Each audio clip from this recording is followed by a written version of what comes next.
परिवार को मालिक बनकर नहीं बल्कि माली बनकर संभालो, जो ध्यान तो सबका रखता हो पर अधिकार किसी पर नहीं जताता हो।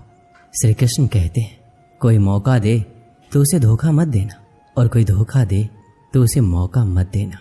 मिलावट का दौर है, हाँ में हाँ मिला लिया करो, संबंध लंबे समय तक टिकेंगे। दीपक इसलिए वंदनीय है क्योंकि वह दूसरों के लिए जलता है, दूसरों से नहीं जलता है। खुद की कमजोरी जान लेना भी जिंदगी की सबसे बड़ी ताकत है। चलने की कोशिश तो करो, दिशाएं बहुत है। रास्ते पे बिखरे कांटों से ना डरो, आपके साथ दुआएं बहुत है। जो चाहा वो मिल जाना सफलता है, जो मिला है उसको जानना प्रसन्नता है। जिंदगी का सबसे खूबसूरत पौधा विश्वास होता है, जो जमीन में नहीं दिल में उगता है। अगर आप उस इंसान को ढूंढ रहे हैं जो आपकी जिंदगी बदल सकते हैं तो एक बार आईने में देख लीजिए। खुद से ज्यादा हमें कोई नहीं बदल सकता। अपनी तारीफ खुद कर लिया करो, क्योंकि बुराई करने के लिए तो पूरी दुनिया मौजूद है। क्रोध एक ऐसा तेजाब है जो जिस चीज पर भी डाला जाता है उससे ज्यादा उस पात्र को नुकसान पहुंचाता है जिसमें वो रखा जाता है। बहुत मुश्किल नहीं है जिंदगी की सच्चाई समझना। जिस तराजू में दूसरों को तौलते हो कभी उस पर खुद बैठ कर देखना। जलो वहां जहां जरूरत हो। उजालों में चिरागों के मायने नहीं होते। किसी को हरा देना बेहद आसान है, लेकिन किसी को जीतना बेहद मुश्किल। जिम्मेदारियां इंसान को वक्त से पहले बड़ा बना देती है। समय वह है जिसे हम सबसे ज्यादा चाहते हैं, पर जिसे हम सबसे गलत तरीके से उपयोग भी करते हैं। त्याग के बिना कुछ भी पाना संभव नहीं है। एक सांस लेने के लिए पहली सांस छोड़नी पड़ती है। पतझड़ में सिर्फ पत्ते गिरते हैं। नजरों से गिरने का कोई मौसम नहीं होता। जिसे खुद की गलती नजर नहीं आती उस इंसान से दूरी बना लेना ही बेहतर होता है। जिनका दिल साफ होता है, दुनिया गलत साबित उन्हीं को करने में लग जाती है। जीवन में सबसे अच्छा सबक आप ये सीख सकते हैं कि कैसे शांत रहना है। यदि आप अपने सपने को पाने की हिम्मत रखते हो तो आपका हर सपना सच हो सकता है। समस्याएं देखकर जीवन में कभी हार मत मानो। क्या पता इसी समस्या के अंदर तुम्हारी एक बड़ी शुरुआत छुपी हो। अगर कष्ट बड़ा है तो कामयाबी भी बड़ी ही मिलेगी। भीतर क्षमा हो, क्षमा निकलेगी। भीतर क्रोध हो, क्रोध निकलेगा। भीतर प्रार्थना हो तो प्रार्थना निकलेगी। नफरत हो तो नफरत। इसलिए जब भी कुछ बाहर निकले तो दूसरों को दोषी मत ठहराना। आशा और विश्वास कभी गलत नहीं होते। बस ये हम पर निर्भर करता है कि हमने किससे आशा और किस पर विश्वास करना है। विचारों की खूबसूरती कहीं से भी मिले चुरा लो, क्योंकि चेहरे की खूबसूरती तो उम्र के साथ बदल जाती है, मगर विचारों की खूबसूरती हमेशा दिलों में अमर रहती है। जब हम कोई भी कार्य भगवान की याद में रहकर करते हैं तो उसमें भगवान की शक्तियां हमारी मदद करती हैं और हमारी सफलता निश्चित हो जाती है। अपनी परिस्थिति परमात्मा को सौंप दीजिए, क्योंकि जितना आप जीवन भर में कर सकते हैं उससे कहीं ज्यादा वो एक पल में कर सकते हैं। जिस इंसान को भगवान पसंद करते हैं, जिसे वो अपना खास बनाना चाहते हैं, उन्हें वो हमेशा असफल रखते हैं, हमेशा उनकी जिंदगी में मुसीबत डालते हैं। अगर आप हार रहे हो तो ये बड़ा संकेत है कि भगवान के उन खास इंसानों में से आप एक हो जिन्हें वो आगे पहुंचाना चाहते हैं। दुनिया में कुछ ऐसे इंसान होते हैं जिन्हें आप कितना भी प्यार, मान, सम्मान दो, फिर भी क्या करते हैं, सिर्फ धोखा ही देते हैं, क्योंकि आप लोगों की फितरत कभी नहीं बदल सकते। पत्नी पसंद से मिलती है, मगर माँ बाप तो पुण्य से मिलते हैं। उनकी परवाह मत करो जिनका विश्वास वक्त के साथ बदल जाए। परवाह सदा उनकी करो जिनका विश्वास आप पर तब भी बना रहे जब आपका वक्त बदल जाए। रिश्ता चाहे जो भी हो, मजबूर नहीं मजबूत होना चाहिए। जीवन में धैर्य अत्यंत महत्वपूर्ण है, क्योंकि यह बात हमेशा याद रखिए, बूंद बूंद पानी से ही घड़ा भरता है। मन की सच्चाई और अच्छाई कभी व्यर्थ नहीं जाती। ये वो पूजा है जिसकी खोज ईश्वर खुद करते हैं। सुख हमारे अहंकार की परीक्षा लेता है, जबकि दुख हमारे धैर्य की। दोनों परीक्षाओं में उत्तीर्ण होकर ही हमारा जीवन सफल होता है। प्यार और सम्मान दो ऐसे उपहार है, अगर आप सभी को देने लग जाओ तो बेजुबान भी छुप जाते। जिस दिन तुम्हें अपना मूल्य पता लग गया, उस दिन के बाद तुम किसी के द्वारा की गई निंदा या प्रशंसा से कोई फर्क नहीं पड़ेगा। संपूर्ण संसार में दुख से बड़ा कोई मित्र नहीं, क्योंकि दुख ही है जो इंसान को ईश्वर की याद दिलाता है। अच्छे व्यक्ति को समझने के लिए अच्छा हृदय चाहिए, ना कि अच्छा दिमाग, क्योंकि दिमाग हमेशा तर्क करेगा और हृदय हमेशा प्रेम भाव दिखेगा। सत्य केवल उन लोगों के लिए कड़वा होता है जो लोग झूठ बोलने के आदी हो चुके हैं। हर अनुभव कुछ ना कुछ सिखाता है, इसलिए हर अनुभव महत्वपूर्ण है। हम अपनी गलतियों से भी सीख सकते हैं। पेट में गया हुआ विष केवल एक मनुष्य को मारता है, परंतु कान में गया हुआ विष कई संबंधों को मार देता है। अपनी नजर हमेशा उस चीज पर रखो जिसे तुम पाना चाहते हो, उस पर नहीं जिसे तुम खो चुके हो। इंसान की आदत है, नहीं मिला तो सब्र नहीं करता और मिल जाए तो कदर नहीं करता। जिंदगी में सब लोग दोस्त या रिश्तेदार बनकर नहीं आते, कुछ लोग सबक बनकर भी आते हैं। पीठ हमेशा मजबूत रखनी चाहिए, क्योंकि शाबाशी और धोखा दोनों ही पीछे से मिलते हैं।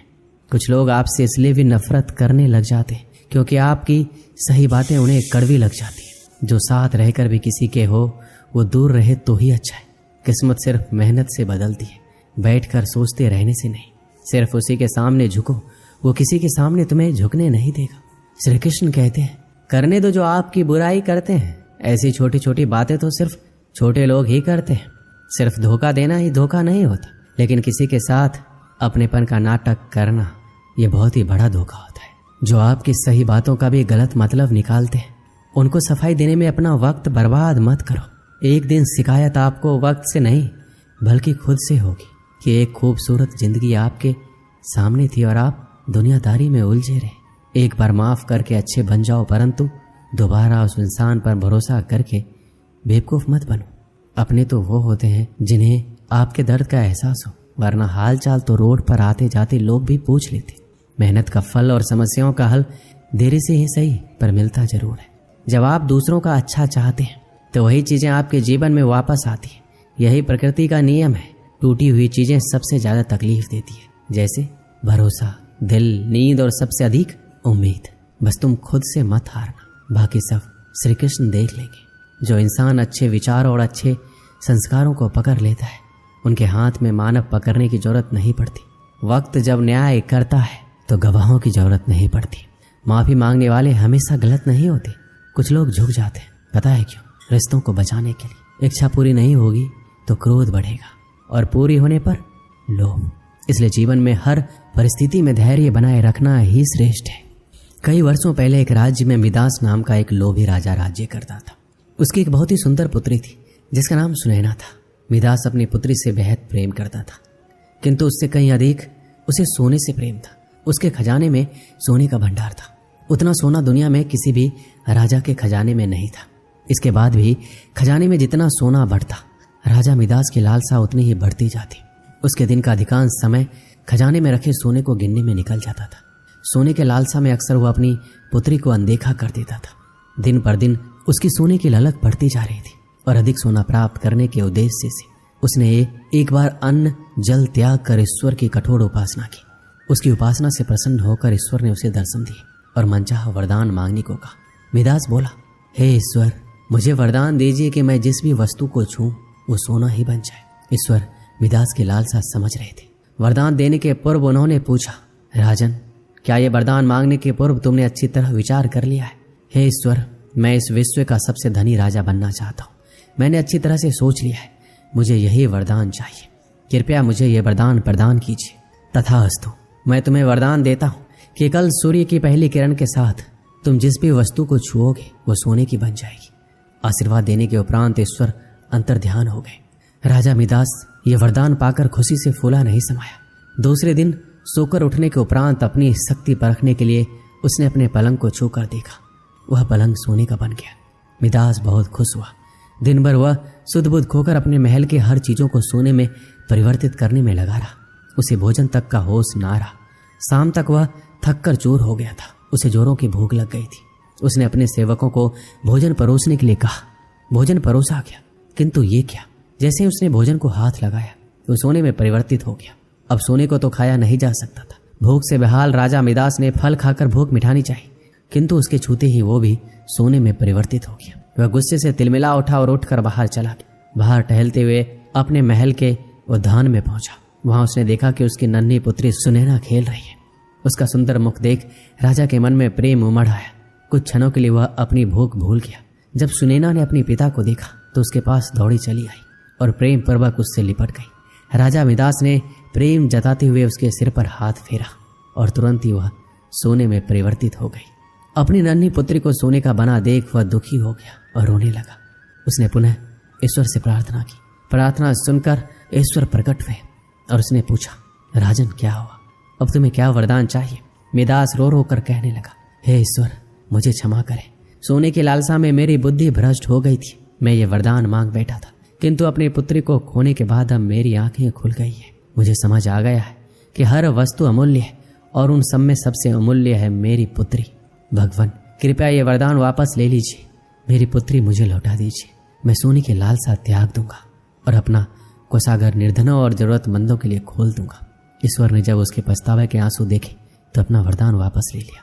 दूसरे दिन सूर्य की पहली किरण के साथ सारी वस्तुएं अपने वास्तविक रूप में आने लगी। राजा मिदास की पुत्री भी अपने वास्तविक रूप में आ गई। उसने अपने वचन के अनुसार अपना कोषागार निर्धनों और जरूरतमंदों के लिए खोल दिया। उसका लोभ खत्म हो चुका था। वो एक संतुष्ट जीवन व्यतीत करने लगा। इस कहानी से हमें क्या सीख मिलती है? धन महत्वपूर्ण अवश्य है, किंतु सर्वस्व नहीं।